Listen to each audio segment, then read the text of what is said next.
So Kevin's going to talk about the current state, and then Jason will talk about accountability. Okay, well, for those people who don't know it, Sharon McCann has this reputation as a stern taskmaster. If you've ever attended one of her RRR meetings, she runs a very tight ship. So I'm going to get right on it. Set my time. You aren't going to ding me for that. I would like to start off by talking about a lecture I attended last year. Our past mayor, Ron Loveridge, is currently UCR's chair of the Center for Sustainable Suburban Development, and each year they sponsor a lecture series. And I attended a lecture last year that was by a fellow, Dr. Tom Riley. He's the chancellor of the Nevada System for Higher Education. It's like the president of the University of California, but for Nevada. He came to speak on a book that he'd written called The Failure of Governance in Bell, Big Time Corruption in a Small Town.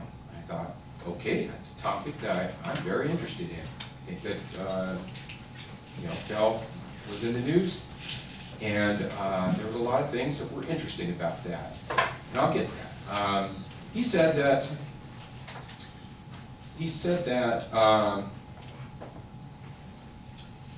what attracted him to Bell, first off, was that, the problem with Bell, it reinforces the public perception that government is corrupt when you have an incident like Bell. He was interested in Bell because they had a council-manager system of government, which during the reforms of, years ago, was developed in order to head off this kind of problem. Head off the kind of problems that you have when you have a strong mayor, boss tweed type government. So he was curious as to what failed. And when he got down here and started really delving into it, he found that in the city of Bell, everyone was complicit. All the checks and balances failed. The unions, the auditors, business groups, people in the community. The city manager appointed weak people that were easily manipulated. He co-opted employees with employee loan programs where they could borrow against their future employment. He set up a 5-year budget plan that was difficult to follow. Changed the consent calendar rules so the public could not come down and pull items off the consent calendar and force a discussion, an open discussion about those items. And therefore the consent calendar was used to shield items from public scrutiny. He cut a deal with unions to give them the salaries that they wanted. He also he pushed through changing the city from a general law city to a charter city because it was felt, or was being advised by attorneys, that by being a charter city, he could somewhat circumvent the laws of the state. This is important because we've seen similar language like that in bond documents for the city of Riverside. We don't need to construct, we might be in violation of Prop 218, but because we're a charter city, we don't think so. Okay, so attend a lecture like that, and it's like, yeah, I was interested in hearing Bell, but what I wanted to hear mostly was, how do you avoid becoming a city of Bell? Because as I was going through, I was thinking, gosh, we're having a lot of the same kind of, we have some things in common with Bell. Turns out that Bell used the same law firm for their city attorney services as Riverside uses all the time, a firm that's right next to City Hall.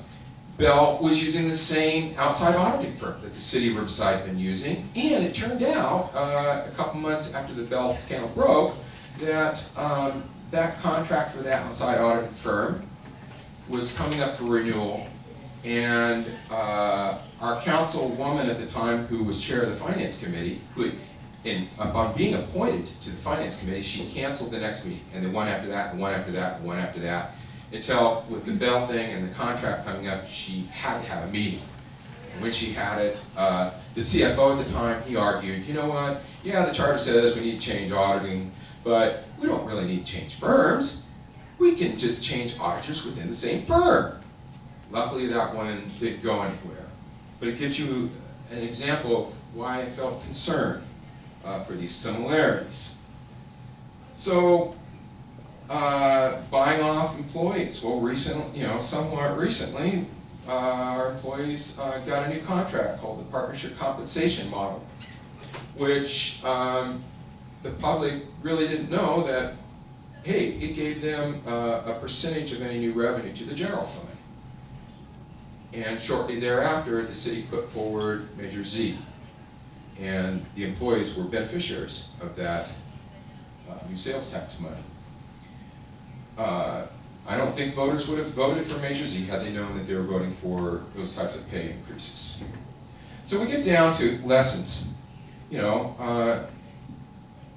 So Dr. Riley said there needs to be a lot of transparency. Okay. It's good to have a strong fourth estate, a local newspaper. But he admits that there is a problem because of the demise of our local newspapers. He says you need to have an engaged public. And so we're talking about public engagement here and why there is a great need for it. Not only does it build a stronger community, but it helps to prevent transgressions when you have the public actively engaged.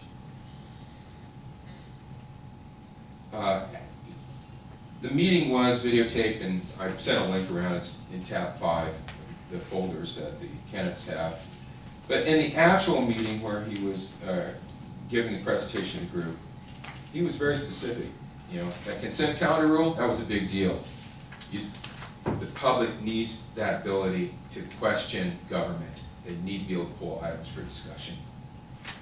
Force that. He also said that one of the problems in studying corruption in government is that they tend to be a contagion.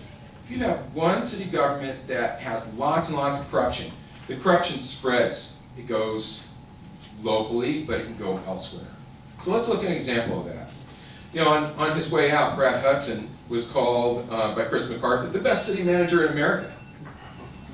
But, right off, I'm going to go just a few seconds. Right off the bat, he went to Sacramento as their manager up there for the county and got into trouble spending over $20,000 on new furniture in a county that was laying people off due to budget concerns.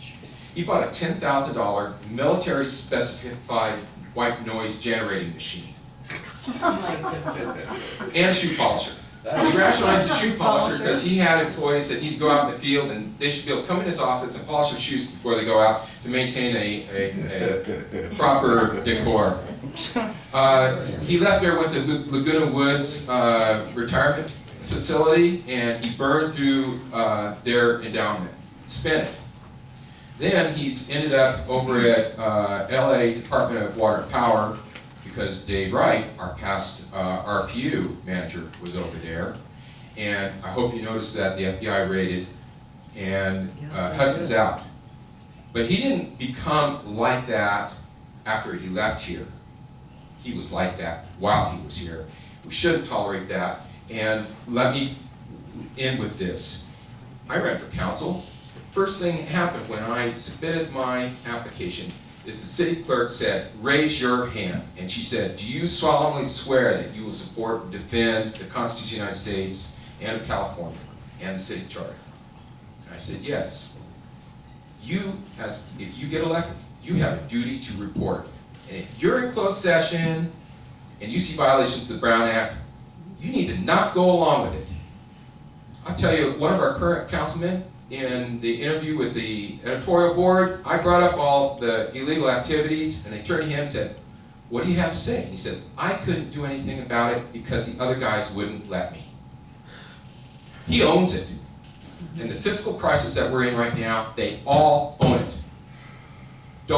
You have an inquisitive mind, ask lots of questions, don't go along to get along, don't do anything that's going to allow them to own you because they're able to blackmail you.